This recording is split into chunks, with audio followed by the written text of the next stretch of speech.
Hello guys.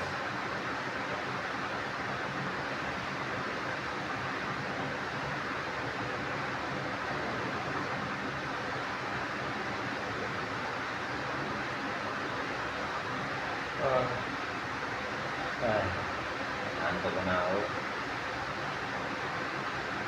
Sinabatan ako ng mundo. Dito na ako sa bahay. Dito ngayon ako sa sala.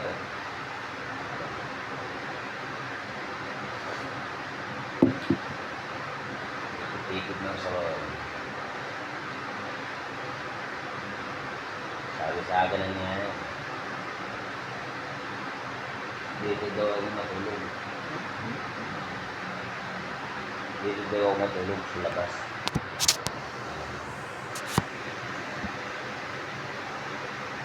Labas. Walang electric pa. Diba? Yung alaga ko, Papi, nandun naka-aircon. Samantalang ako, nandito sa labas. Walang aircon. Walang electric pa. Kaya nakaasa na ng space ko.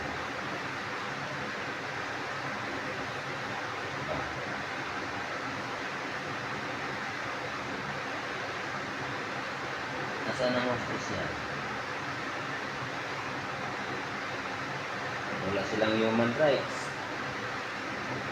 Ngayon, pinapairan nila, di kind to animal.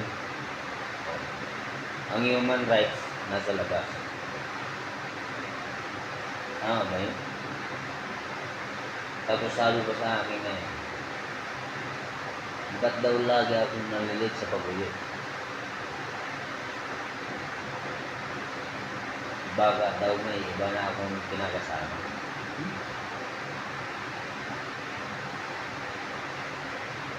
Sabi ko naman, wala akong pinakasama.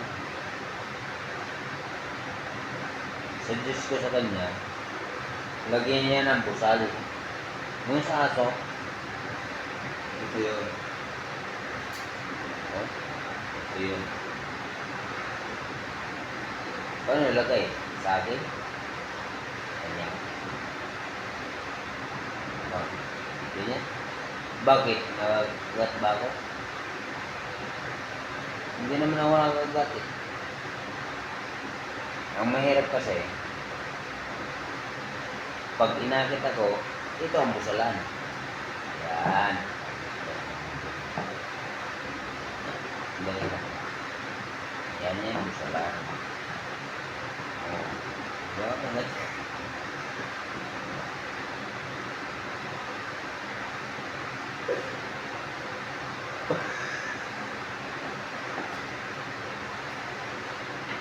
Ano busalan? Diba? Oh.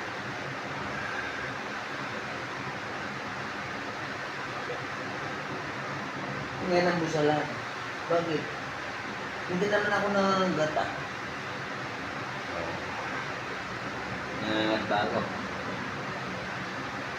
Hindi ako nangangat. Sila ang umaakit sa akin. Sila ang may kasalanan. Kaya ang dapat busalan,